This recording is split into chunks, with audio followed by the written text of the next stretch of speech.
The most ancient unbroken traditions are egalitarian.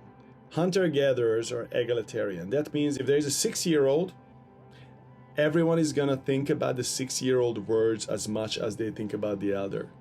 This is what the most fascinating and the weirdest thing to experience. When you're doing hunting, there is the good hunter that once you spend some time with them, after literally a week, I always see that, well, this guy is the best. He's amazing. And this guy is okay, and this guy sucks. But in their culture, they don't allocate the work in a way how in our modern specialized world would make sense. We as a Westerner, we would be like, well, give person A all of the chance to hunt because we're gonna have the most meat. If that person always hunts, his ego is gonna start to rise. He believes he's supplying more to the tribe than everyone else. And because he's supplying more than the rest, he wants to have more as well.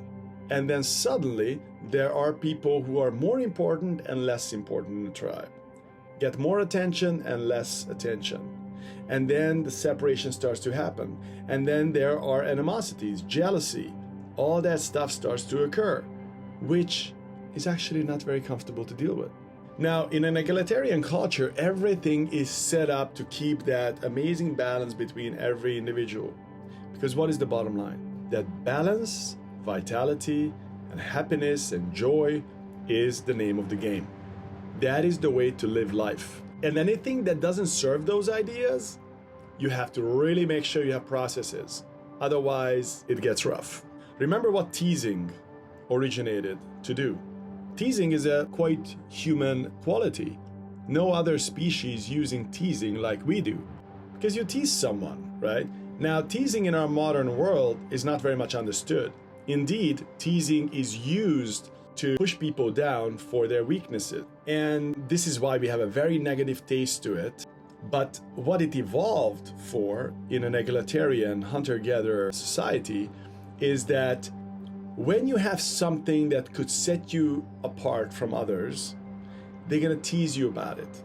So if the group is just gonna be teasing you enough that the annoyance is actually pulls your ego back to the level of everyone else. If I told you about Hunter A, B, and C, Hunter A, the best one, whenever he hunts something, everyone is like, wow, that's the scrawniest animal I've seen. It's like, wow, that was the easiest kill. It's ridiculous. That animal practically came to you, let you kill him. But that's why, because they are trying to be teasing, they're gonna make sure they keep it at check.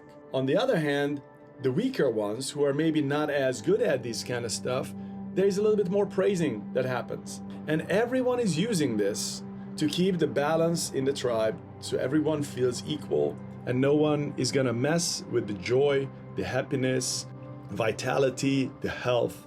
So they have to use the least amount their conflict resolution processes.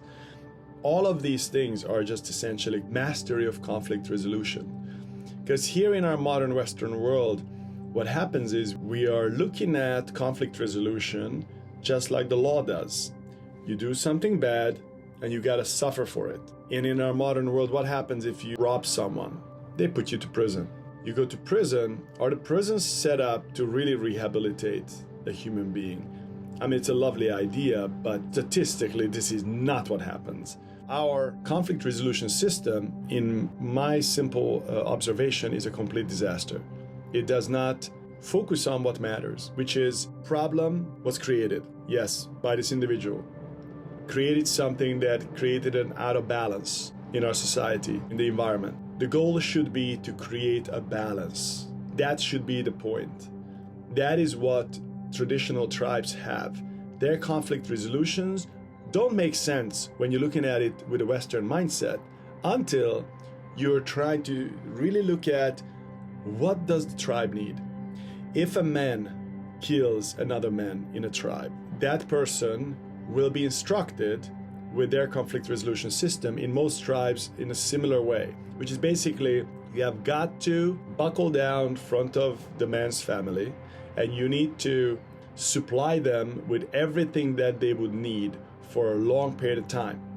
That is your punishment. You have to supply them with what that person would have supplied them. That's the minimum.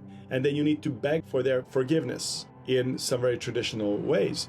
And what does that do? The family whose man was killed obviously has very negative feelings towards this individual who committed that. But if the tribe brings this sentence of punishment to this man, then first this person need to do something that requires a lot of energy, which is gathering, getting, hunting much more than they normally would do. And if they buckle down and they do that, that will make them understand it really doesn't make sense to do something like this again, because it requires so much work afterwards.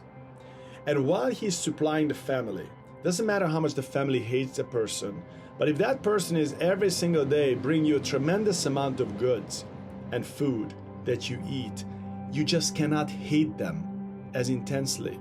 You do that for 100 days. After the 100th day, you're gonna feel much better about that person. So peace is reestablished and everyone kind of got what they really needed after the imbalance. So balance has been reestablished. This kind of conflict resolutions are always focusing on balance and vitality of the tribe. Now, of course, it is much more complicated in our world because a lot of the people who harm each other, they don't know each other. If you rob someone's house, you don't know that person. So it's a little bit more difficult to create these things. So I'm not saying that I have the answer, but I think it's important to realize the weaknesses that we have.